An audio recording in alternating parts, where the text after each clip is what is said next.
సాయి శివాని భక్తి పాటలు. సాయి శివాని భక్తి పాటలు. Please like, share, comment, subscribe to my channel. ఓం శ్రీ మహాగణాధిపతయే నమః. ఓం శ్రీ గురుభ్యో నమః. ఓం శ్రీ మాత్రే నమః.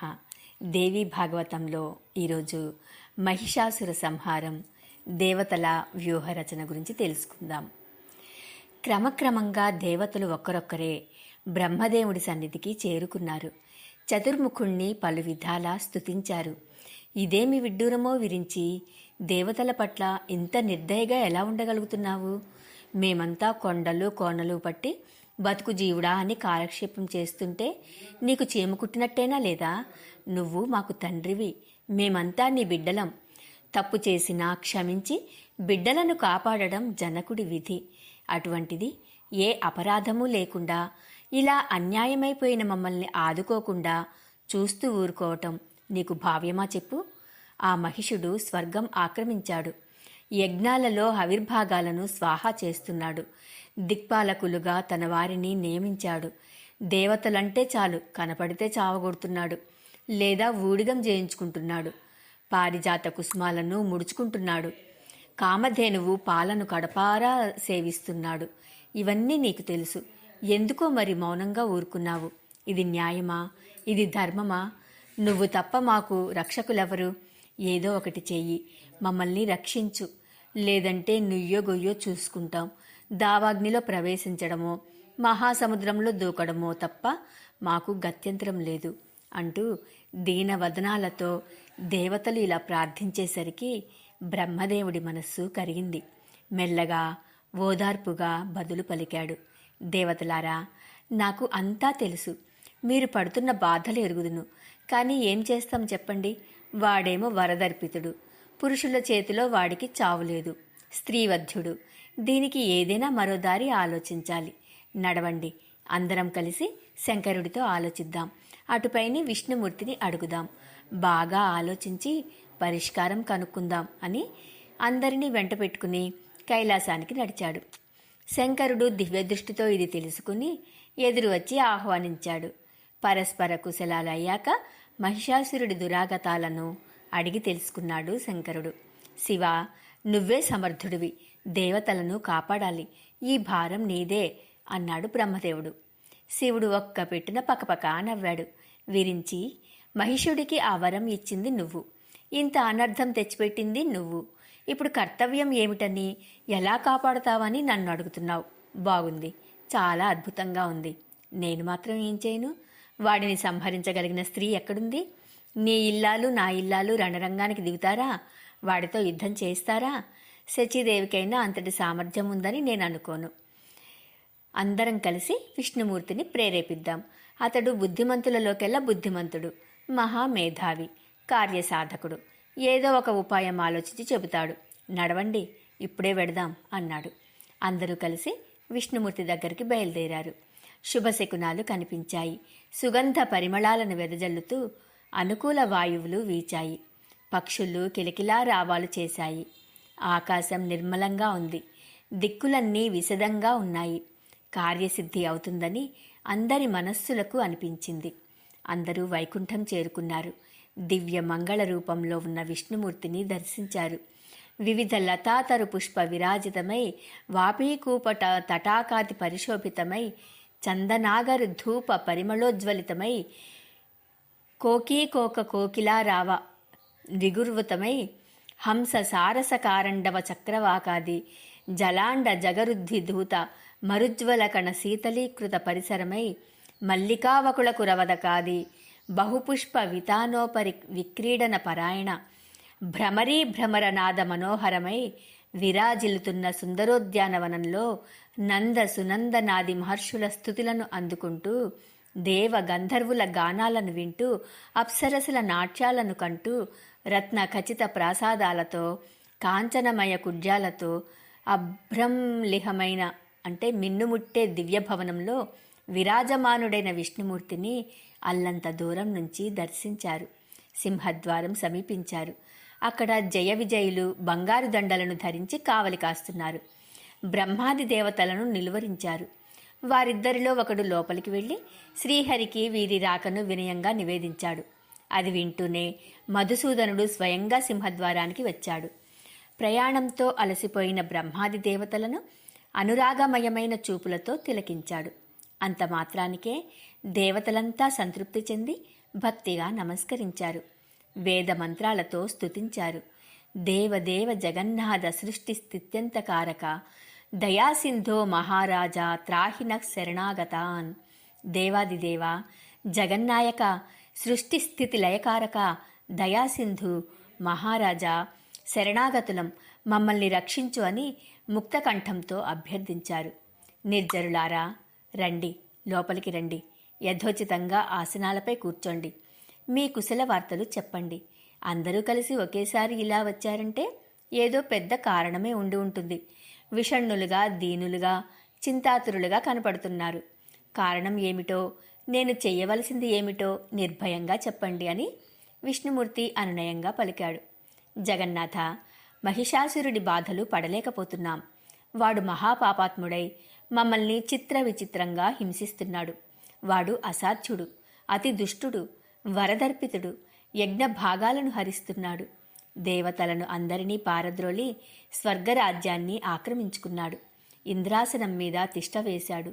మేమంతా వాడి ధాటికి తట్టుకోలేక ప్రాణాలు అరచేతిలో పట్టుకొని కొండలకు కోనలకు పారిపోయాం. అనుక్షణము భయంతో చస్తూ కాలం గడుపుతున్నాం. బ్రహ్మదేవుడిచ్చిన వరం ఇంత చేసింది. వాడికి పురుషుడి చేతిలో మరణం లేదు. ఏమి చెయ్యాలో తోచక నీ సన్నిధికి వచ్చాం. నువ్వే ఏదైనా ఉపాయం ఆలోచించి వాడి పీడ వదిలించాలి.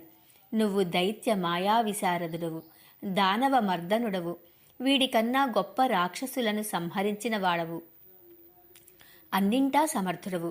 నువ్వు కల్పించుకోకపోతే మాకు దిక్కులేదు. మహిషాసురుణ్ణి చంపగలిగిన స్త్రీ ఎవరా అని ఆలోచిస్తున్నాం. పార్వతియా, సరస్వతియా, శచీదేవియా? వీరికి అంతటి శక్తి ఉన్నదా అని మరో సందేహం. ఏమైనా అంతా నువ్వే ఆలోచించి దేవకార్యాన్ని చక్కబెట్టాలి. నువ్వు సకల దేవతాధినాయకుడవు, భక్తవత్సలుడవు. దేవతల మొర ఆలకించిన విష్ణుమూర్తి అమాయకంగా చిరునవ్వులు చిందించాడు. మెల్లగా ఎలుగెత్తి పలికాడు. లోగడ మనమంతా కలిసి వాడితో యుద్ధం చేశాం, కానీ సంహరించలేకపోయాం. కాబట్టి ఇప్పుడు మరో దారి వెతకాలి. సకల దేవాతాంశలను, తేజశక్తులను కలబోసుకుని ఒక స్త్రీమూర్తి ఆవిర్భవించినట్టయితే మహిషాసురుణ్ణి రణరంగంలో ఎదిరించి సంహరించగలదు. సర్వశక్త్యంశ సంపన్నురాలై ఆ మాయావిని మట్టుపెట్టగలదు. ఇదొక్కటే తరుణోపాయం. కాబట్టి దేవతలారా, ప్రార్థించండి.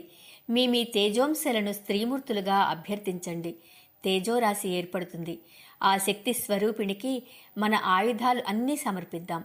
త్రిశూలాది సకల ఆయుధాలు ధరించి సర్వ తేజస్ సమన్విత అయిన ఆ స్త్రీమూర్తి మదగర్వితుడైన పాప మహిషాసురుణ్ణి అవలీలగా సంహరిస్తుంది. సకల దేవతా తేజస్వరూపిణి ఆవిర్భావం. విష్ణుమూర్తి చెప్పిన ఈ ఉపాయానికి అందరూ అంగీకరించారు. ఆ క్షణంలోనే బ్రహ్మదేవుడి వదనం నుంచి ఒక తేజోరాశి స్వయంగా అవతరించింది. అది అతి దుస్సహంగా వెలిగిపోతోంది. పద్మరాగ మణిప్రభలు వెదజల్లుతోంది. సమశీతోష్ణ కాంతులు ప్రసరిస్తున్నాయి. హరిహరులే ఆశ్చర్యపోయారు. అంతలోకి శివుడి శరీరం నుంచి మరో తేజోరూపం ఆవిర్భవించింది. వెండిలా ధగధగలాడుతోంది. కళ్ళు మిరిమిట్లు గొలుపుతున్నాయి. చూడడానికి భీకరంగా ఉంది. పర్వతంలాగా ఉంది. రూపు దాల్చిన తమోగుణం అన్నట్టుంది. వేడిగా ఉంది. ఆ వెంటనే విష్ణుమూర్తి నుంచి నీలం రంగులో మూర్తీభవించిన సత్వగుణంలా చల్లని తేజస్సు వెలువడింది. ఇంద్రుడి శరీరం నుంచి విచిత్ర వర్ణంలో సర్వగుణాత్మకమైన తేజోరాశి ఉద్భవించింది. ఇలాగే యమాగ్ని, కుబేరవరుణుల శరీరాల నుంచి తేజస్సులు వెలువడ్డాయి. సకల దేవతల తేజస్సులు విలీనమై ఒక మహా తేజోరాశి మూర్తి కట్టింది. ఒక హిమాలయంలా దర్శనమిచ్చింది. అంతా ఆశ్చర్యచకితులై చూస్తుండగానే ఆ తేజోరాశి ఒక స్త్రీమూర్తిగా పరిణమించింది. సౌందర్యరాశి, త్రిగుణాత్మిక, సర్వదేవ శరీర సముద్భూత, అష్టాదశ భుజ, త్రివర్ణ, విశ్వమోహిని. తెల్లని ముఖం, నల్లని కన్నులు, ఎర్రని పెదవులు, చిగురు రాకుల వంటి అరచేతులు, శరీరమంతటా దివ్యాభరణాలు, 18 బాహువులు క్షణంలో 1000 బాహువులయ్యాయి. ఇప్పుడు సహస్రభుజ, మహిషాసుర సంహారానికి ఆవిర్భవించిన మహాతేజస్విని. శ్వేతాననా కృష్ణనేత్ర సంరక్తాధర పల్లవా తామ్రపాణితలా కాంత దివ్యభూషణభూషిత అష్టాదశభుజా దేవి సహస్రభుజమండిత సంభూతాసురనాశాయ తేజోరాశి సముద్భవా. వ్యాస భగవానుడు ఒక దీక్షగా కథ చెప్పుకు వెడుతుంటే సరిగ్గా ఇక్కడ జనమేజయుడు అంతరాయం కలిగించాడు. ఒక సందేహం వెలిబుచ్చాడు. వ్యాస మహర్షి, దేవీ రూపం ఎలా ఆవిర్భవించిందో మరింత విస్తృతంగా వినాలని ఉంది. అందరి తేజస్సు ఏకీభూతమైంది అన్నావు. ఎలా కలిసింది? ఎవరి తేజస్సు ఏ అవయవమయ్యింది? ముఖ నాసికాది శరీర భాగాలు ఎలా ఎలా ఏర్పడ్డాయి? ఆయుధాలు, ఆభరణాలు ఎవరెవరు ఏమేమిచ్చారు? నీ ముఖతః ఈ వివరాలన్నీ వినాలని కుతూహలంగా ఉంది. ఇది అమృతరసం. ఎంత త్రాగితే మాత్రం తృప్తి ఉంటుంది. నీ ముఖపద్మం నుంచి జాలువారుతున్న మహాలక్ష్మీ చరితామృతమిది. సవిస్తరంగా చెప్పి తనివి తీరా అందించు అని అభ్యర్థించాడు. సౌనకాది మహామునులారా, జనమేజయుడు ఇలా అడిగేసరికి వ్యాస భగవానుడు అతన్ని తృప్తిపరచాలనే కోరికతో ఆ ఘట్టాన్ని మరింత మధురంగా, మరింత విస్తరంగా వినిపించాడు.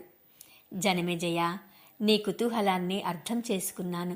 వివరంగానే చెబుతాను, శ్రద్ధగా విను అంటూ మొదలుపెట్టాడు.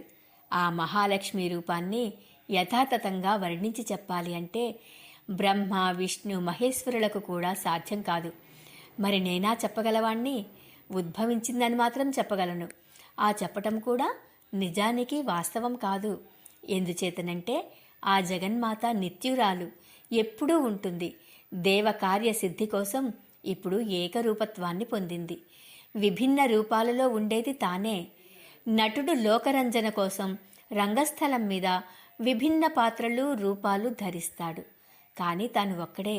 అలాగే ఈ మహాలక్ష్మి ఈ సృష్టిలో సకల రూపాలలోనూ తానే ఉంటుంది.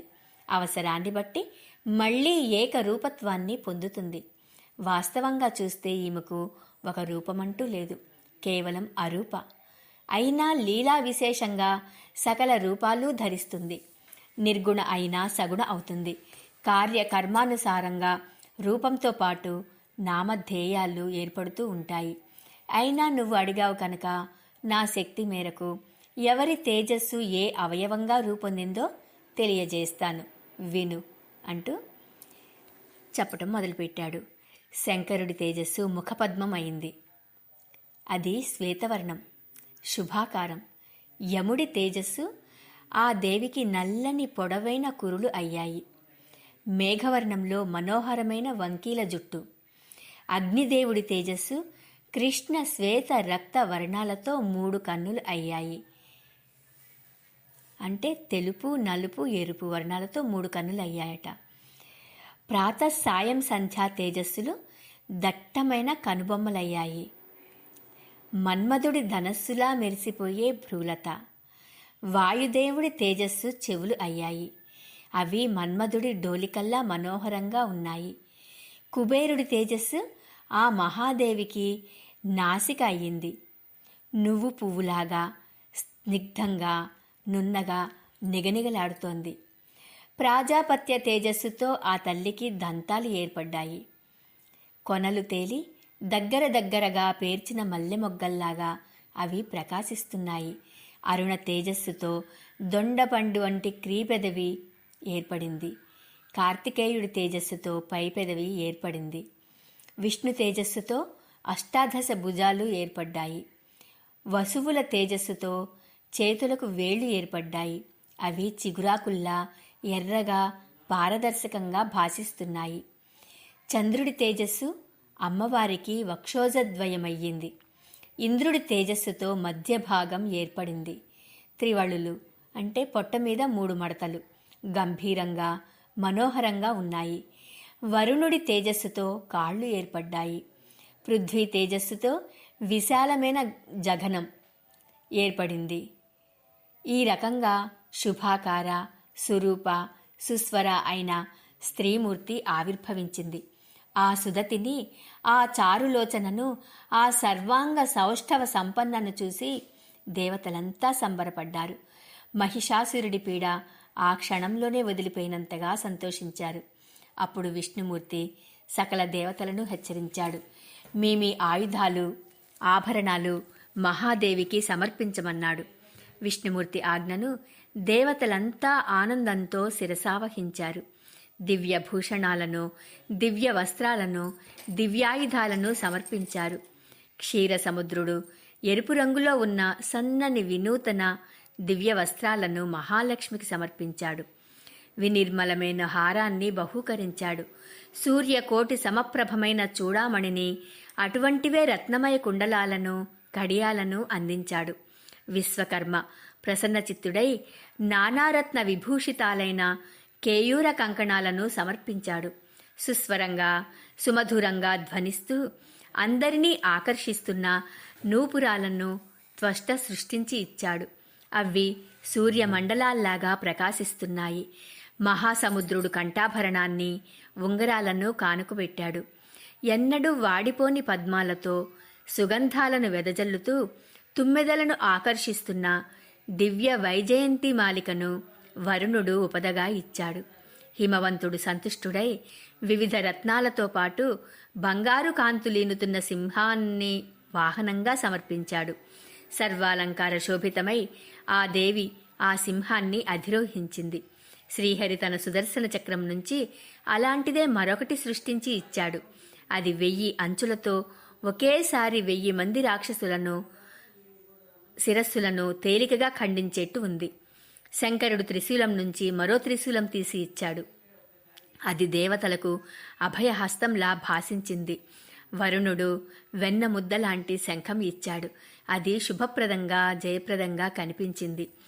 అగ్నిదేవుడు శతఘ్నిని సృష్టించి ఇచ్చాడు.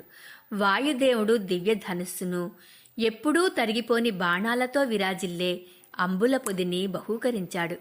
దేవేంద్రుడు వజ్రాయుధం నుంచి మరో వజ్రాయుధం సృష్టించి ఇచ్చాడు. ఐరావతానికి అలంకరించిన దివ్య ఘంటను సమర్పించాడు. యముడు కాలదండం వంటి దండాన్ని కల్పించి ఇచ్చాడు. బ్రహ్మదేవుడు గంగాజలంతో నిండిన దివ్య కమండలవుని బహుమతిగా సమర్పించాడు. వరుణుడు తన పాసాయుధాన్ని కూడా ఇచ్చాడు. కాలుడు ఖడ్గాన్ని, చర్మంతో చేసిన డాలును అందించాడు. విశ్వకర్మ గండ్రగొడ్డలి సృష్టించి ఇచ్చాడు. కుబేరుడు సురాపూర్ణమైన సువర్ణ పాత్రను సమర్పించాడు.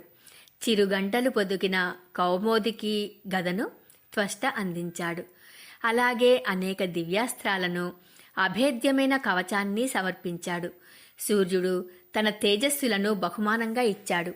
వివిధ భూషణాలతో, వివిధాయుధాలతో కన్నులు చెదిరిపోయేట్టు కనిపిస్తున్న ఆ మహాదేవిని చూసి దేవతలు అందరూ విస్మయానంద విమోహితులై భక్తి పారవస్యంతో స్తుతించారు. నమః శివాయై కళ్యాణ్యై శాంత్యై పుష్టై నమో నమః.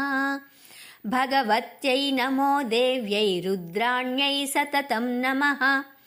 కాళరాత్రై తథాంబాయా ఇంద్రాణ్యై తే నమో నమః.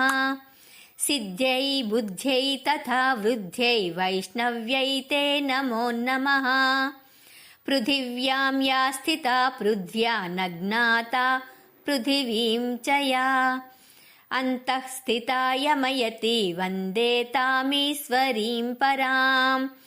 మాయాయాం యా స్థితా జ్ఞాతా మాయయా న చ తామజాం. అంతః స్థితా ప్రేరయతి ప్రేరయిత్రీం నమః శివాం.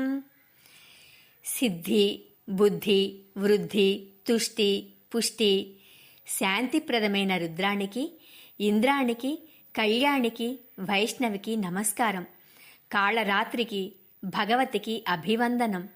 పృథివికి తెలియకుండా పృథివిని తెలుసుకోకుండా పృథివిపైనే ఉంటూ అంతరంగాలలో విరాజిల్లుతూ సకల ప్రాణికోటిని నియంత్రించే జగదీశ్వరికి ప్రణతులు. మాయ కారణంగానే అవిజ్ఞేయ అయిన మాయారూపిణికి వందనాలు. అంతఃశక్తిగా అందరినీ నడిపించే ప్రేరయిత్రికి దండాలు. ఓ జగన్మాత, శత్రుపీడితులమైన మాకు విజయం ప్రసాదించు. శుభ పరంపరలు కల్పించు. మదగర్వితుడై వరదర్పితుడైన మహిషాసురుణ్ణి సంహరించు. వాడు మహామాయావి, కలుడు, స్త్రీవధ్యుడు. నానా రూపాలను ధరిస్తూ సకల దేవతలను హింసించడం వాడికొక క్రీడా వినోదం. మా అందరికీ నువ్వే దిక్కు, కాపాడు తల్లి, కాపాడు అంటూ దేవతల స్తోత్ర పాఠాలకు జగన్మోహిని సంబరపడింది. చిరునవ్వులు చిందిస్తూ శుభాశీస్సులు పలికింది. దేవతలారా, ఇక నిర్భయంగా ఉండండి. మహిషుణ్ణి సంహరిస్తాను, ఇప్పుడే సంహరిస్తాను అంటూ మరొక్కసారి నవ్వింది. సురలారా, ఈ సృష్టిలో ఇదొక విచిత్రమైన సంఘటన. బ్రహ్మేంద్ర, విష్ణు, రుద్రులు కూడా మహిషాసురుడికి భయపడిపోయారంటే ఎంత ఆశ్చర్యం! దైవబలం ఒక్కొక్కప్పుడు ఇలా ఘోరంగా దుర్జయంగా ఉంటుంది. సుఖదుఖాలకు కాలమే కర్త.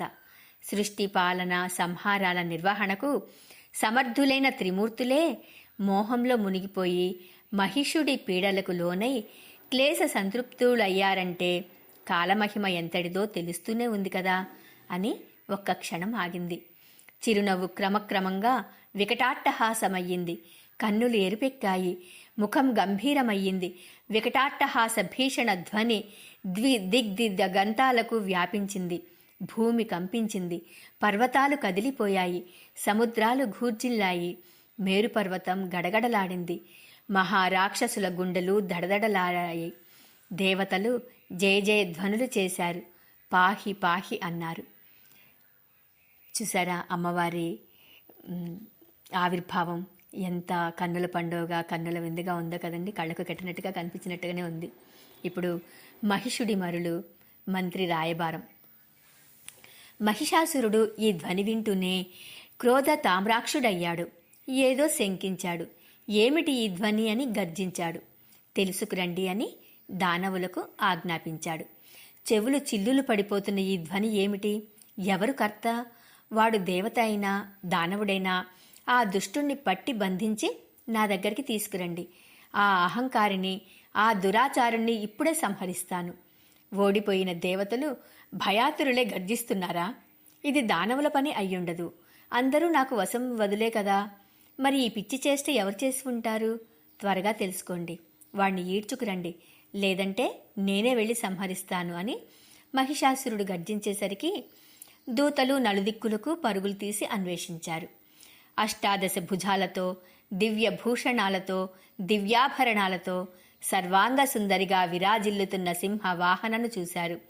సువర్ణ పాత్రను చేత ధరించి మధుపానం చేస్తూ వికటాట్టహాసం కొనసాగిస్తున్న మహాదేవిని చూడగానే ఆ దానవ దూతల పైప్రాణాలు పైకైపోయాయి. పరుగు పరుగున తిరిగి వచ్చి మహిషుడికి విన్నవించారు. దైత్యనాయక, ఓ ప్రౌఢాంగనను చూశాము. సర్వరత్నాభరణ విరాజిత, మానవకాంత కాదు, దానవకాంత కాదు, ఎవరో దివ్యరూప, అత్యంత మనోహర, సింహారూఢ, అష్టాదశ భుజ, అష్టాదశ పరాయుధధర. ఆవిడ సురాపానం చేస్తూ వికటాట్టహాసం చేస్తోంది. అదిగో ఆ ధ్వని ఇలా దశ దిశలా వ్యాపిస్తోంది. ఆవిడ ఎవరో, భర్త ఎవరో తెలీదు. నేల మీద నిలబడలేదు, అంతరిక్షంలో ఉంది. దేవతలంతా స్తుతిస్తున్నారు. జయ జయ అంటున్నారు, పాహి పాహి అంటున్నారు. శత్రువులను జహి జహి అంటున్నారు, అంటే సంహరించు అని. ఆవిడ ఎందుకోసం వచ్చిందో, ఎక్కడి నుంచి వచ్చిందో, ఏమి చేయాలని వచ్చిందో మాకైతే తెలీదు. ఆవిడ దివ్య తేజస్సు కళ్ళు మిరుముట్లు గొలుపుతోంది. తేరిపార చూడలేకపోయాం. శృంగార వీర హాసాలు, రౌద్రాద్భుత రసాలు మూర్తిభవించినట్టు ఉంది. అటువంటి రూపాన్ని ఇంతకు ముందెప్పుడూ చూసి ఎరగం, విని ఎరగం. మాట్లాడించడానికి భయం వేసి చప్పుడు చేయకుండా తిరిగి వచ్చాం. చూసి రమ్మని మాత్రమే కదా నీ ఆజ్ఞ. ఇప్పుడు ఏం చేయమంటావో ఆజ్ఞాపించు అన్నారు. దూతలు చెప్పింది శ్రద్ధగా విని మహిషాసురుడు తేలికగా పరిహసించాడు. ఒక మహావీరుణ్ణి చూస్తూ, మంత్రివర్య, నువ్వు మహాసేనలతో తరలివెళ్ళి సామదానాది చతురుపాయాలను వినియోగించి ఆ వరారోహను నా దగ్గరకు తీసుకురా. రానంటే చంపకుండా బంధించి తీసుకురా. అంతటి సౌందర్యవతిని పట్టమహిషిని చేసుకుంటాను. సాధ్యమైనంత వరకు ప్రీతితో వచ్చేట్టు చూడు. రసభంగం కాకుండా నా కోరిక తీరేట్టు చూడు. ఆవిడ రూప సౌందర్యాన్ని గురించి ఈ దూతలు చెప్పినది విన్నంత మాత్రం చేతనే నా మనస్సు సమ్మోహితమైంది అన్నాడు. ప్రీతియుక్తా సమాయాతి యది సా మృగలోచనా రసభంగో యథా నస్త్యథా కురు మమేప్సితం. జనమేజయ, వింటున్నావుగా? మహిషాసురుడి మదమత్తత ఏ స్థాయిలో ఉందో చూడు. ఆ మహామంత్రి రథ సేనలతో బయలుదేరి వెళ్ళి మహాదేవికి చాలా దూరంగా నిలబడి వినయంగా నమస్కరించి మధురంగా సంభాషించాడు. ఓ తీయని పలుకుల సుందరాంగి, ఎవరు నువ్వు? ఎక్కడి నుంచి వచ్చావు? మా ప్రభువు నా ముఖతహా నిన్ను అడుగుతున్నాడు. అతడు విశ్వవిజేత, దేవ మానవులకు అవధ్యుడు, బ్రహ్మదేవుడిచ్చిన వరం ఉంది, దైత్యనాయకుడు, మహాబలశాలి, కామరూపధారి. నువ్వు ఇలా వచ్చావని తెలిసి నీ సౌందర్యాన్ని విని మా ప్రభువు మహిషాసురుడు నిన్ను చూడాలని కోరుతున్నాడు. మానవ రూపం ధరించి నీ చేరికకు వస్తాడు. నీకు ఎలా రుచిస్తే అలా. ఓ మృగశాభాక్షి, నువ్వే అతడి సన్నిధికి వస్తే మరీ మంచిది. లేదంటే అతడే వస్తాడు. భక్తితో వస్తాడు. నీ ఇష్టం. నువ్వు ఎలా చెయ్యమంటే అలా చేస్తాను. అతడు నీకు పూర్తిగా వసుడైపోయాడు. నీ సౌందర్యానికి దాసుడైపోయాడు. ఓ కరభోరు, చెప్పు, నేను చెయ్యవలసింది ఏమిటో ఆజ్ఞాపించు అన్నాడు. ఆ రాక్షస మంత్రి మాటలు వింటూనే మహాదేవి విరగబడి నవ్వింది. క్షణంలో గంభీరంగా మారింది. మేఘగర్జనలా ఉరిమి పలికింది. మంత్రివర్య, నేను దేవతల కన్నతల్లిని. మహాలక్ష్మి అంటారు నన్ను. సర్వదైత్యులను సంహరించడం కోసం వచ్చాను. మహిషుణ్ణి మట్టుబెట్టమని ఈ దేవతలు ప్రార్థిస్తే వచ్చాను. యజ్ఞ భాగాలను హరిస్తూ దేవతలనందరినీ నానా హింసలు పెడుతున్నాడు కదా మీ ప్రభువు. అందుకని మీ నాయకుణ్ణి చంపడం కోసం ప్రయత్నపూర్వకంగా వచ్చాను. ఒంటరిగా వచ్చాను. నాకు సైన్యం లేదు. నువ్వు సామోపాయంగా స్వాగతం పలికావు, మధురంగా సంభాషించావు. అందుచేత సంతోషించి క్షమిస్తున్నాను. లేదంటే ఈ పాటికి నిన్ను చంపి ఉందును. నా చూపులు కాలాగ్ని వీచికలు. ఈ పాటికి నిన్ను దహించి వేద్దును. మధురంగా మాట్లాడావు కనుక బతికిపోయావు. మధుర వాక్కులు ఎవరినైనా ఆనందపరుస్తాయి గదా. వెళ్ళు, నీ ప్రభువుతో చెప్పు. నా మాటగా చెప్పు. రాక్షసాధమా, జీవితేచ్ఛ ఉంటే వెంటనే పాతాళానికి పారిపో. లేదంటే ప్రాణాలను కోల్పో. ఎన్నో పాపాలు చేశావు. అన్నింటికీ శిక్షగా నిన్ను సంహరిస్తాను. బాణాలతో నీ శరీరమంతా తూట్లు పొడుస్తాను. యమలోకానికి పంపిస్తాను. ఈ పాటి నా దయాళుత్వాన్ని తెలుసుకుని వెంటనే పాతాళానికి పారిపో. ప్రాణాలు నిలుపుకో. నిన్ను చంపితే దేవతలకు స్వర్గ సామ్రాజ్యం వస్తుంది. ఈ స్వర్గాన్ని, ఈ భూమిని, ఈ సముద్రాన్ని విడిచిపెట్టి పారిపో. పాతాళానికి పారిపో. యుద్ధం చెయ్యాలని కోరికగా ఉంటే వెంటనే బయలుదేర్రా. మహావీరులతో, మహాబలాలతో తరలిరా. అందరినీ ఒకేసారి యమలోకానికి పంపిస్తాను. ప్రతి యుగంలోనూ నీ వంటి మహామూఢుల్ని ఎంతోమందిని సంహరించాను. ఆయుధాలు ధరించావు కనుక యుద్ధం చేసి వాటికి సాఫల్యం చేకూర్చు. లేకపోతే ఉత్తినే బరువు మోసినట్టు అవుతుంది. నువ్వు ఇప్పుడు మన్మథ పీడితుడవు కూడా అయ్యావు. కాబట్టి తప్పకుండా వచ్చి యుద్ధం చెయ్యి. బ్రహ్మదేవుడు వరాలు ఇచ్చాడు కదా అని విరవీగుతున్నట్టున్నావు. నీకు స్త్రీ చేతిలోనే మరణం రాసిపెట్టి ఉంది. ఆ మాట మర్చిపోవద్దు. బ్రహ్మదేవుడి మాటకు తిరుగులేదు. అందుకే నేను వచ్చాను. స్త్రీ రూపం ధరించాను. నీ పాపం పండింది. చావు మూడింది. మరొక్కసారి తుది హెచ్చరికగా చెబుతున్నాను.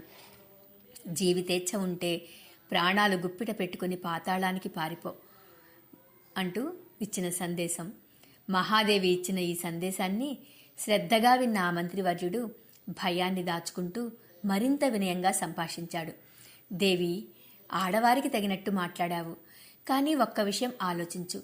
మా ప్రభువెక్కడా, నువ్వెక్కడా? ఇద్దరికీ యుద్ధం ఎలా? నువ్వు ఒంటరివి, పైగా చిన్నదానివి. నూతన యవ్వనంలో ఉన్నావు, సుకుమారివి.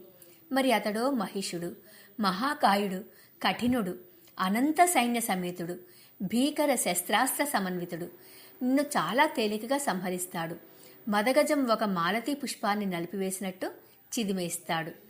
కశ్రమ కరిరాజస్య మాలతీ పుష్పమర్దనే మారణే తవ వామోరు మహిషస్య తధారణే. ఇంతకన్నా పరుషంగా మాట్లాడదామంటే సంశయిస్తున్నాను. శృంగారానికి రసభంగం అవుతుందని భయపడుతున్నాను. మా రాజు నీ పట్ల భక్తి తత్పరుడు. సామదానాలు రెండే ఉపయోగించమని ఆదేశించాడు. అందుకని అడుగుతున్నాను. లేదంటే ఇంత పరుషంగా మా స్వామిని నిందించిన నిన్ను ఈ పాటికి ఒకే ఒక్క బాణంతో సంహరించి ఉండేవాణ్ణి. రూప యవ్వన గర్వంతో మిథ్యాభిమానంతో మీరి పలుకుతున్నావు. నీ అందాన్ని గురించి విని మోహితుడయ్యాడు గదా అని లోకువ కట్టినట్టున్నావు. అందుకనే నేను నిన్ను సంహరించకుండా ప్రియంగా మాట్లాడవలసి వస్తోంది. సకల రాజ్యాన్ని, సకల కోశాన్ని మా ప్రభువు నీకు సమర్పిస్తాడు. అనుకూలంగా అభిప్రాయం ఏర్పరచుకో. రోషానికి పోయి మరణాన్ని కోరి తెచ్చుకోకు. భామిని, ఆలోచించు. ఇంతగా కాళ్లా వేళ్లాపడి బతిమాలుతున్నాను. భక్తితో నీ కాళ్లకు మొక్కుతాను. మా ప్రభువును తిరస్కరించుకు. వెంటనే మహారాజ్ఞిగా పట్టాభిషేకం జరిపించుకో. ఓ శుచిస్మిత, ముల్లోకాలు నీకు పాదాక్రాంతమవుతాయి. అతడితో సంసార సుఖాలను అనుభవించు అంటూ ఆ దూత పలుకుతున్నాడండి. ఇంకా మిగతా విషయాలు రేపటి రోజున తెలుసుకుందాము. ఓం శ్రీ మాత్రే నమః.